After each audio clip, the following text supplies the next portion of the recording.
हम पाकिस्तान के लोगों से कहेंगे इधर मत देखो, उधर ही देखो। तुमको तुम्हारे पास बलूचियों का प्रॉब्लम, तुम्हारे पास क्या क्या झगड़े हैं, तुम उसको देखो। ये देश मेरा, तुम्हारा नहीं, हमारे घर का मामला।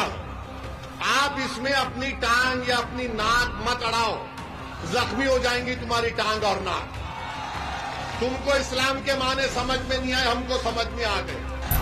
मेरी बेटी क्या पहनेगी, मेरी माँ क्या पहनेगी, मेरी पत्नी क्या पहनेगी, मेरी खाला क्या पहनेगी। अरे तू अपने घर की फिक्र कर, मेरे पीछे क्यों पड़ा है? अब क्या हम तुमसे पूछ कर पहने क्या पहना? अब मीडिया बोलती तुम खामखा इसको उत्तर प्रदेश में ला दिए। अबे दाढ़ी मेरी, टोपी मेरी, बुर्खा मेरा, तुझे क्या करना है उससे? 21 साल का शिवसेना का एमपी था, 21 साल का। ना कांग्रेस, ना राष्ट्रवादी कांग्रेस, ना समाजवादी उसको हरा पा रही थी। जब इम्तियाज जलील मजलिस के उम्मीदवार बने तो 21 साल के शिवसेना के एमपी को हमने हराया, वहां पे हमने हराया। वहां पर इनको पेट में दर्द शुरू हो गया। हमको बीजेपी के लोगों ने कहा ये तुम अब की बार इम्तियाज को ला लियो। मैंने कहा लाए हैं। बोले सर को हाथ लगा के बोले कैसे? हमने कहा लोगों ने अपने वोट की कीमत और अहमियत को जान लिया औरंगाबाद की। वो समझ गए कि अगर हराना है बीजेपी को तो मजलिस को वोट देना है। औरंगाबाद की जनता ने तारीखी फैसला लिया। हम किशनगंज बिहार की पार्लियामेंट की सीट लड़े, 3 लाख वोट मिले। क्या वहां पर बीजेपी कामयाब हुई? नहीं, वहां पर कांग्रेस जीती। तो ये सिर्फ डर कर इल्जाम हम पर लगाते हैं और हम आपको बता रहे हैं कि डरने और घबराने की जरूरत नहीं है।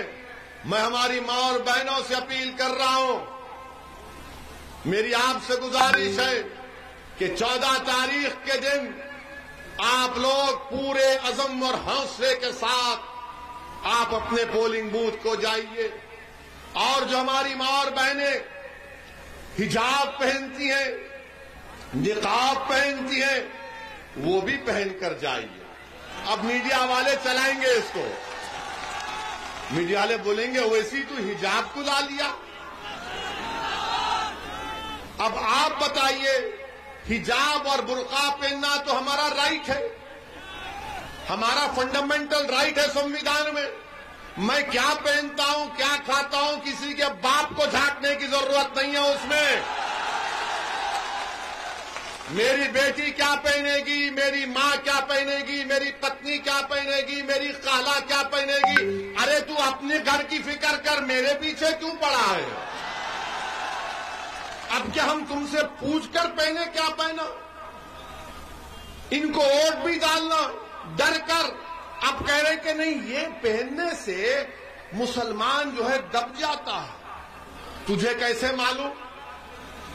जो हमारा हाल है, हमारे घर में भी बुर्का होता, मगर जब हम घर में जाते भड़काऊ भाषण नहीं दे सकते, हम डर के बैठना पड़ता हमको। हमारे समझे ना, आपका भी हाल होगा, है ना? मुस्कुराओ जरा ताकि तस्दीक हो जाए। हाँ, ये लोग बोलते दबाते, अरे हमको उल्टा दबाते हैं भाई। मगर ये लोग बोलेंगे वो क्या तुम हिजाब। अब हम कल बोले एक भाषण में, हम एक भाषण में बोले, उस बच्ची का जिक्र किए। आप बताओ उस बच्ची ने जुर्रत का मुजाहरा किया नहीं किया? क्या अगर यहां पर कोई बाप है और कोई मां है तो क्या आपका सीना चौड़ा नहीं हुआ कि उसने हिम्मत से काम किया? हुआ नहीं हुआ? आपको खुशी हुई नहीं हुई? अगर हुई तो हाथ उठाओ, उठाओ, छत पे भी खड़े हाथ उठाओ। डर रहे क्यों? समाजवादी के तो नहीं हो ना, उठाओ हाथ। हाँ, अब मीडिया बोलती तुम खामखा इसको उत्तर प्रदेश में ला लिए।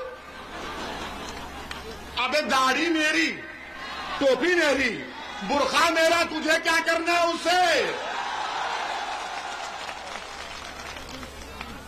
अच्छा, अब हमको मीडिया वाले ने सवाल किया कि पाकिस्तान बोल रहा है इस बारे में, क्या बोलेंगे? मैंने कहा पाकिस्तान भाड़ में जाए, भाड़ में जाए ना, हमको पाकिस्तान से क्या करना है? अखिलेश से पूछो जिन्ना का नाम तो वो लिए, हम तो नहीं लिए। पाकिस्तान भाड़ में जाए, बोले रे पाकिस्तान ने कहा, हमने कहा पाकिस्तान से हम बताना चाह रहे हैं कि मलाला पर हमला पाकिस्तान में हुआ था, मलाला वहां से नहीं पड़ी तो उसको बरतानिया जाना पड़ा। ये हमारी बच्चियां यहां पर रहेंगी, इज्जत से रहेंगी और पढ़ेंगी और नेक और काबिल बनेगी। तो हम पाकिस्तान को भी पैगाम देना चाह रहे हैं। अरे ठहरो, अभी मीडिया वाले 6 बजे चलाएंगे, हम इनके दूल्हे भाई हैं, भाईजान हैं, हमारे नाम से बिकता है ना। इधर समाजवादी हमारा चेहरा दिखाकर डराती, उधर बीजेपी हमारा चेहरा दिखाकर डराती। हम तो सबकी लैला है। तो पाकिस्तान के बारे में हम ये कहना चाहेंगे कि मलाला पे हमला पाकिस्तान में हुआ, उसको वहां पर पढ़ना पड़ा। पाकिस्तान के संविधान के लिहाज से कोई गैर मुस्लिम वहां का वजीर आजम प्रधानमंत्री नहीं बन सकता। हम पाकिस्तान के लोगों से कहेंगे इधर मत देखो, उधर ही देखो। तुमको, तुम्हारे पास बलूचियों का प्रॉब्लम, तुम्हारे पास क्या क्या झगड़े हैं, तुम उसको देखो। ये देश मेरा है, तुम्हारा नहीं है, हमारे घर का मामला है। आप इसमें अपनी टांग या अपनी नाक मत अड़ाओ, जख्मी हो जाएंगी तुम्हारी टांग और नाक। तुमको इस्लाम के माने समझ में नहीं आए, हमको समझ में आ गए। तो बहरहाल मेरे अजीज दोस्तों और बुजुर्गों, हिम्मत और हौसले से काम करिए। और मीडिया के लिए कह रहा हूं, हम उस बच्ची से वीडियो कॉल भी करके आए हैं। मैं मुस्कान से उनके वालिद से बात किया, उनके वालिद को कहा कि आपने अच्छी तरबियत दी अपनी बेटी की, उसको, उसके हिम्मत और हौसले को अल्लाह और बुलंद करे। तो उस बच्ची ने हमसे भी बात की और उसने कहा कि ओवैसी साहब, हम आपके भाषण को सुनते हैं। मैंने कहा अरे यहां भी सुन रहे हैं, मगर खैर हम मुबारकबाद देते हैं और हम आपको बताना चाह रहे हैं कि बुर्का, हिजाब और चादर, केरला हाईकोर्ट ने कहा कि ये इस्लाम का एसेंशियल फीचर है, एसेंशियल चीज है। ये कोई नहीं करता, कोई बात नहीं है। और हमारा मानना यह है कि जब भारत के पार्लियामेंट में दाढ़ी और टोपी के साथ बीजेपी और नरेंद्र मोदी पर तनकीद कर सकते हैं, तो ये बच्ची हिजाब पहनकर जा रही है तो क्यों रोक रहे हैं आप? पढ़ने दीजिए, काबिल बनने दीजिए, बल्कि अपनी बेटियों को खूब पढ़ाओ आप। उनको डॉक्टर बनाइए, इंजीनियर बनाइए, कलेक्टर बनाइए, डीएम बनाइए, एसडीएम बनाइए। हमारा मकसद तो यही है कि भारत में जब तक भारत की महिलाओं की सुरक्षा नहीं होगी, जब तक भारत के महिलाओं को तरक्की के मौके नहीं मिलेंगे, भारत सुपर पावर नहीं बन सकता। सुपर पावर बनना है तो महिलाओं को उनका जायज मुकाम मिलना जरूरी है। अरे आप मुझसे कहते हैं जेड कैटेगरी ले लो, जेड कैटेगरी ले लो, तुम्हारी जान को खतरा है। तुमको हत्या करने के लिए लोग 4-4 गोलियां चलाए, तो हमने पार्लियामेंट में खड़े होकर कहा कि ओवैसी को जेड कैटेगरी सिक्योरिटी नहीं चाहिए, मुझे ए कैटेगरी का शहरी बनाओ कि हम सब बराबर हो जाएं। और जब एक बच्ची को 15-20 गुंडे घेर लेते हैं तो ओवैसी को सिक्योरिटी मिली, तो क्या फायदा? अगर मुस्कान को खतरा है तो असद को भी खतरा है। हम सबको सुरक्षा मिलनी चाहिए, चाहे किसी समाज के हो, किसी मजहब के हो। जनता को सुरक्षा मिलना चाहिए, पॉलिटिशियन नेता को नहीं।